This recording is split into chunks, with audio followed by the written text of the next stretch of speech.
أعوذ بالله من الشيطان الرجيم بسم الله الرحمن الرحيم رب اشرح لي صدري ويسر لي أمري واحلل عقدة من لساني يفقه قولي رب زدني علما رب زدني علما رب زدني علما رب يسر ولا تعسر وتمم بالخير اللهم فقهني في الدين.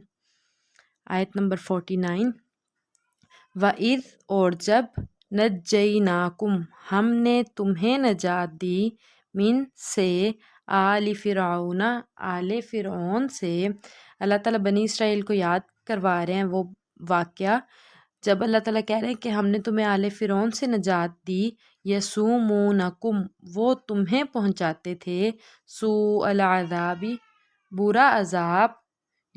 یذبحون وہ ذبح کرتے تھے ابناءکم تمہارے بیٹوں کو ویستحیون اور وہ زندہ چھوڑتے تھے نساءکم تمہاری عورتوں کو. اس کے پیچھے پورا ایک واقعہ ہے.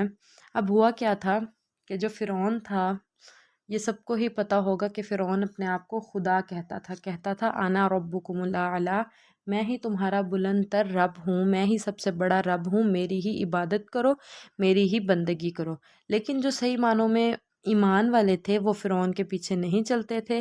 فرعون کے زمانے میں حضرت موسیٰ پیغمبر بن کر آئے تھے تو جو حضرت موسیٰ کے پیروکار تھے وہ فرعون کے پیچھے نہیں چلتے تھے.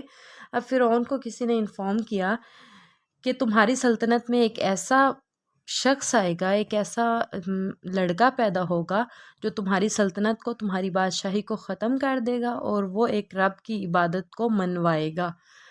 اب جب اس بات کا فرعون کو پتہ چلا تو وہ بڑا پریشان ہوا. اب اس نے کیا کیا، اس نے یہ حکم جاری کر دیا کہ جس بھی گھر میں بیٹا پیدا ہوگا اس کو فوری طور پر مار دیا جائے گا اور بیٹیوں کو زندہ چھوڑ دیا جائے گا تاکہ کوئی مرد بڑا ہی نہ ہو، کوئی بچہ بڑا ہی نہ ہو اور میری سلطنت کو خراب اور تباہ نہ کرے. پتہ اس کو بھی تھا کہ خدا میں نہیں ہوں، لیکن اس بات کو مانتا نہیں تھا. دل اس کا مانتا تھا لیکن زبان سے وہ اعتراف نہیں کرتا تھا.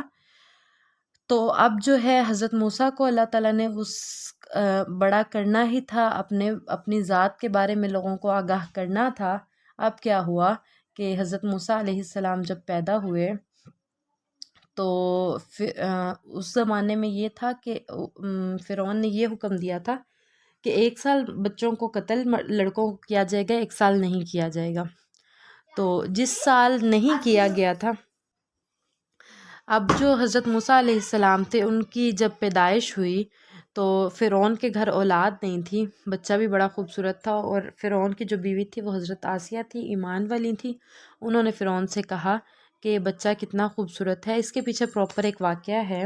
تو خیر ان شارٹ یہ ہوا تھا کہ حضرت موسیٰ علیہ السلام نے فرعون کے گھر میں ہی پرورش پائی تھی اور فرعون کے گھر میں ہی بڑے ہوئے پلے، اور اس کے بعد جو ہے انہوں نے ایک خدا کے بارے میں ان لوگوں کو آگاہ کیا. تب فرعون کو پتہ چلا کہ یہ وہی بچہ ہے جس نے میرے ہی گھر میں پرورش پائی ہے اور یہ وہی بچہ ہے جس کے بارے میں مجھے پتہ چلا تھا کہ یہ میری سلطنت کو تباہ کرے گا. پھر وہی ہوا تھا، فرعون کی سلطنت کو تباہ و برباد کر دیا تھا حضرت موسیٰ علیہ السلام نے اللہ کے حکم سے، اور لوگوں نے حضرت موسیٰ کی پیروی شروع کر دی تھی.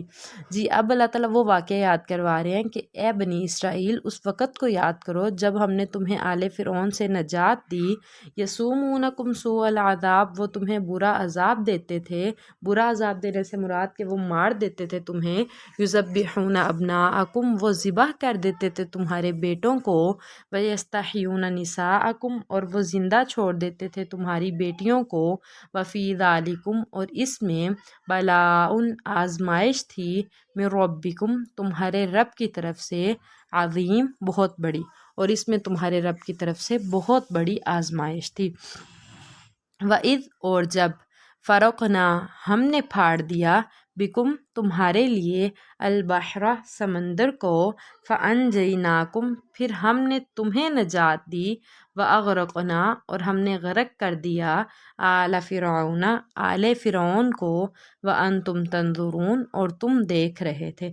اب کیا ہوا تھا کہ جب حضرت موسیٰ کے پیروکار ان کے ماننے والے، ان کی تباہ کرنے والے لوگ تھے، اب کیا ہوا کہ انہوں نے کہا کہ ہم فرعون کی جو سرزمین ہے اسے چھوڑ کر کہیں اور چلے جاتے ہیں.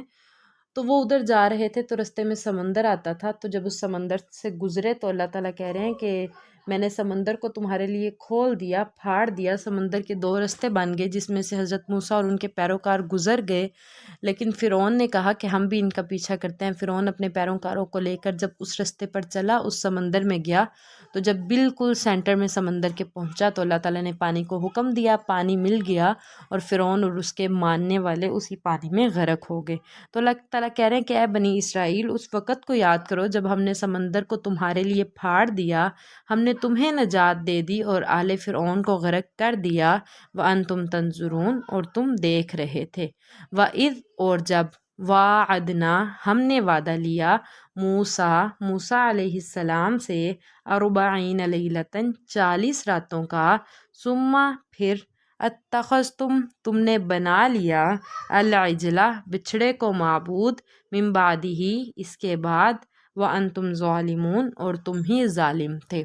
اب 3 آیتیں آج کے سبق میں ہم پڑھیں گے اور تینوں میں ڈیفرنٹ واقعات آ رہے ہیں۔ اب یہ وہ واقعہ ہے جب اللہ تعالیٰ نے حضرت موسیٰ علیہ السلام کو 40 راتوں کے لیے کوہ طور پر بلایا تھا، تورات کتاب عطا کرنی تھی۔ اللہ تعالیٰ نے کہا تھا آپ آئیں میری عبادت کریں۔ موسیٰ علیہ السلام کوہ طور پہاڑ پر چلے گئے تھے، اللہ تعالیٰ کی بندگی کرتے رہے، عبادت کرتے رہے۔ پھر اللہ تعالیٰ نے تورات کتاب عطا کی۔ اب جب حضرت موسیٰ اپنی قوم کو چھوڑ کے اس کتاب کو لینے یعنی اللہ تعالیٰ کے حکم کے مطابق کوہ طور پر چلے گئے، تو پیچھے سے قوم نے بچڑے کی پوجا شروع کر لی، بچڑے کو اپنا معبود بنا لیا اور اپنی جانوں پر ظلم کر لیا۔ اب اللہ تعالیٰ وہ بات یاد کروا رہے ہیں کہ جب ہم نے موسیٰ علیہ السلام سے 40 راتوں کا وعدہ لیا، ثم اتخذتم العجل من بعدہ پھر تم نے اس کے بعد بچڑے کو معبود بنا لیا، وانتم ظالمون اور تم ہی ظالم تھے، ثم عفونا اتنی ساری غلطیوں کے باوجود اللہ تعالیٰ کہہ رہے ہیں ثم عفونا پھر ہم نے تمہیں معاف کر دیا، عنکم تمہیں، من بعد ذالک اس کے بعد، لعلکم تشکرون تاکہ تم شکر گزار بن جاؤ۔ یہ ساری تمہاری غلطیوں کے بعد ہم نے پھر تمہیں معاف کر دیا تاکہ تم شکر گزار بن جاؤ۔ سبحان ربک رب العزت عما یصفون وسلام علی المرسلین والحمد للہ رب العالمین۔